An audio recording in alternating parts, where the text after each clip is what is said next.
to give you a quick explanation of why the Jeep Renegade I'm driving is my daily driver. When I bought my SS, the two cars my wife and I owned were a Kia Soul and a Dodge Grand Caravan. Now, I planned on getting rid of the Kia Soul for the SS originally, but then the trade-in wasn't there, so I just figured, screw it, we'll keep it, we'll have three cars. Because I will need something to drive in the winter anyway. But the Kia was hers, the van was mine. And last fall, she decided, well, I kind of want something new, I want something different. So I said, all right, we'll get you a different car, what do you want? And one of our neighbors had somebody over at their house with a Jeep Renegade. And she's like, oh, I really like that. I'm like, that's not bad. I mean, I don't hate it, but we can go look at those, we can see what they are. So went, and after finding out and looking into these, learned that they come with basically two engines in America. The regular 2.4 liter, I think, with a 9-speed automatic, or the 1.4 liter turbo with a 6-speed manual.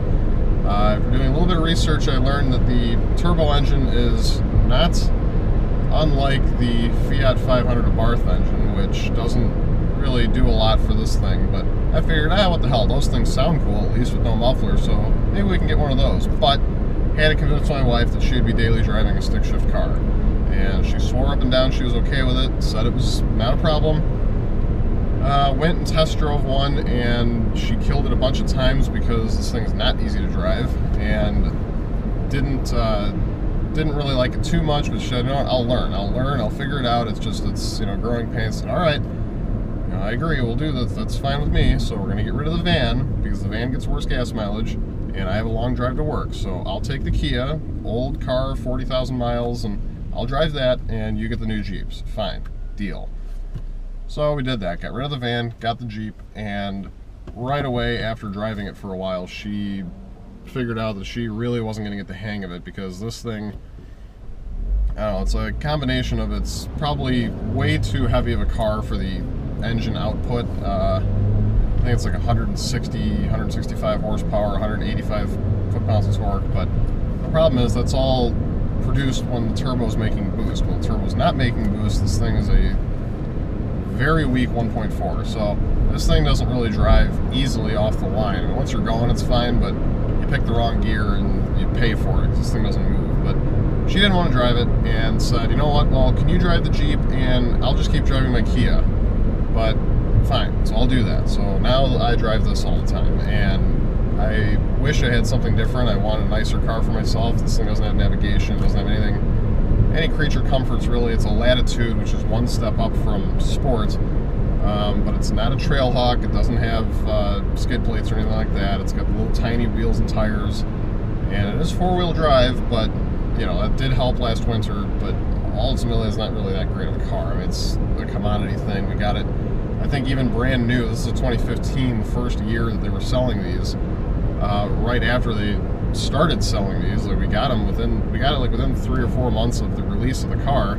Jeep was already doing huge discounts on it, so that was the other reason we bought it. But just the fact that, you know, the manufacturer's giving away money on a brand new first-year model car is kind of, I don't know. So basically, at this point, I can't really get rid of the thing because it's so horribly upside down because of the fact that Jeep still gives these away.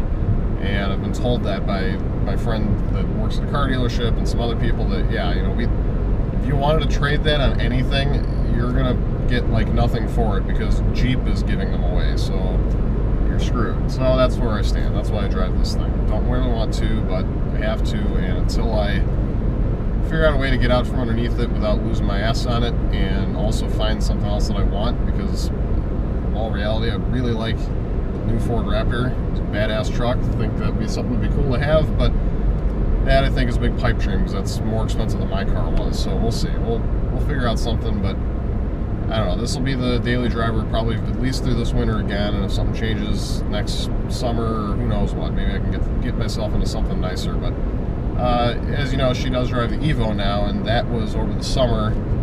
She was back on the complaining about her car train, and her car did have some issues, her Kia. And I was like, well, we can get rid of the Jeep, but we're going to lose money on it, and couldn't do it, so we ended up just getting rid of her Kia, which we actually got a surprisingly large amount of money for on trade-in, so it really didn't end up hurting us that at all, getting her Evo, but now we're stuck with this car. So this is what I drive, and just want to let you guys know that, because some people probably wondered why do I have a Jeep Renegade? I mean, am I a Jeep person? Yes and no. I do like Jeeps, but this really isn't even a Jeep. It's made in Italy. It's a Fiat, so there'll be more on this later on, but we'll get to that in a different video. So for now, just have a great day, and as always, please like, comment, subscribe, and share, and we'll see you next time.